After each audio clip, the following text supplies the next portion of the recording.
الله أكبر الله أكبر الله أكبر الله أكبر الله أكبر الله أكبر الله أكبر الله أكبر الله أكبر الله أكبر الله أكبر الله أكبر الله أكبر الله أكبر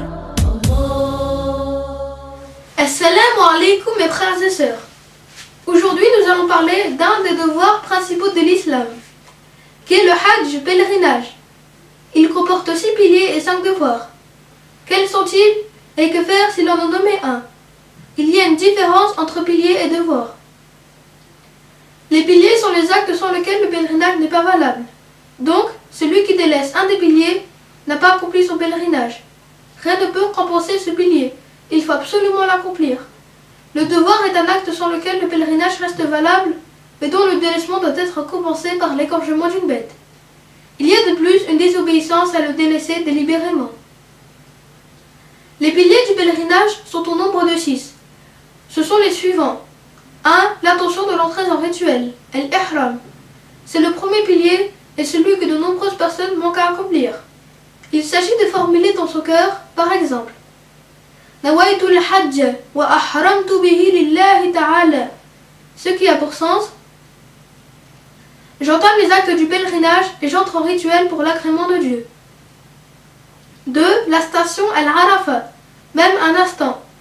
Elle a lieu entre le moment où le soleil décline du zénith, le 9e jour de Dhul Hijjah, et l'apparition de l'aube, al-Fajr, du 10e jour, c'est-à-dire le jour de la fête du sacrifice, Eid al-Adha. Al-Arafa est un large territoire. Il n'est pas une condition de se rendre sur les rochers de la montagne, appelés Jabal al-Rahma. 3. Les tours rituels autour de la Kaaba, al-Tawaf.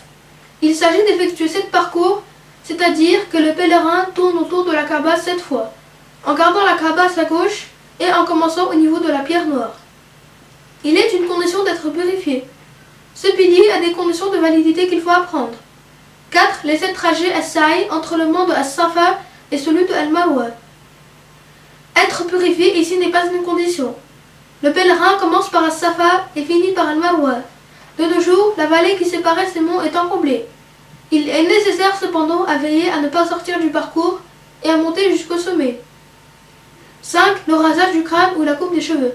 Al-Halq ou Al-Taqsir. Le rasage signifie enlever tous les cheveux, tandis que la coupe consiste à couper au minimum 3 cheveux. Quant à la femme, elle coupe ses cheveux mais ne les rase pas. 6. Le respect de l'ordre entre la majeure partie des piliers. Avant toute autre chose, la personne commence par l'intention de l'entrée en rituel. Ensuite, il stationne à l'Arafa.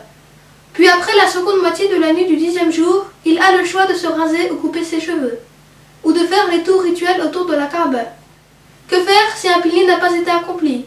C'est lui qui omet par ignorance ou distraction le premier pilier, l'intention de l'entrée en rituel, n'a pas accompli le pèlerinage, malgré la fatigue et les dépenses occasionnées par le voyage.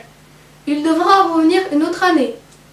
Si le premier pilier a été accompli, la personne est en état de sacralisation. La sortie de cette ritualisation ne pourra se faire qu'en accomplissant 2 piliers. At-Tawaf et la coupe des cheveux. Est un devoir le lancement des cailloux dans le bassin de Al-Aqaba. C'est ce qu'on appelle le désengagement du rituel, Tahallul. Ainsi, la personne qui est entrée en rituel et qui n'en est pas sortie car elle n'a pas respecté une condition de validité ou un pilier du Tawaf par exemple, reste tout de même en état de sacralisation avec les interdits que cela comporte jusqu'à ce qu'elle accomplisse un Tawaf correct. Les petits musulmans souhaitent à nos frères et sœurs qu'Allah agrée votre pèlerinage, Inch'Allah. Barakallahu fikum, wassalamu alaikum.